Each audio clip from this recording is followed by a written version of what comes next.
नमस्कार मंडळी, मजेत आहात ना? मजेतच राहा. आजच्या भागामध्ये आपण एक श्लोक सुद्धा मोठा मजेशीर घेणार आहोत. श्लोक तुम्हाला एकदा ऐकवते.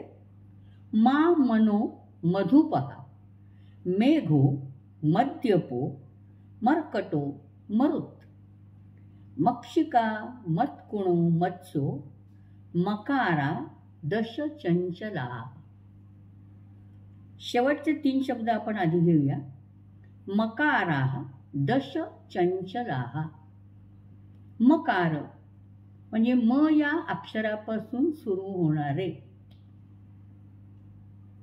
दश म्हणजे 10 म्हणजे म या आद्याक्षरापासून म या अक्षरापासून सुरू होणारे 10 गोष्टी कशा असतात? चंचलाः, अतिशय अस्थिर मानल्या जातात किंवा अतिशय अस्थिर असतातच. आता कुठल्या कुठल्या त्या वरच्या 2 ओळीमध्ये दिलेल्या आहे. पहिला आहे मा. मा म्हणजे लक्ष्मी. आपण म्हणतो लक्ष्मी अस्थिर असते. नंतर आहे मनो म्हणजे मन. आपलं मन हे अतिशय चंचल आहे. ते वाऱ्याच्या वेगापेक्षाही जास्त वेगाने धावतं असं आपण म्हणतो.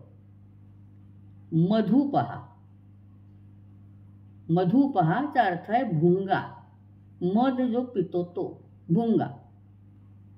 मेघो ढग.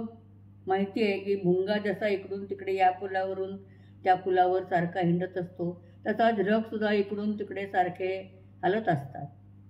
आता नंतरचा शब्द आहे मद्यपो म्हणजे दारुडा. त्याचंही मन स्थिर नसतं, तोही इकडून तिकडे सारखा फिरत असतो, चंचल आहे. दुसरा पुढला तर आपल्याला माहितीच आहे, मर्कटो म्हणजे माकड. मरुत म्हणजे वारा. सगळे अस्थिर आहेत, एका ठिकाणी स्थिर राहत नाही. मक्षिका. मक्षिका म्हणजे माशी. मत्कुणो. मत्कुणो म्हणजे ढेकूण. पहा, या सगळ्या गोष्टी काही एकाच ठिकाणी बसून राहत नाही, सारख्या हिंडतच असतात. आणि मत्स्यो. मत्स्य म्हणजे मासा.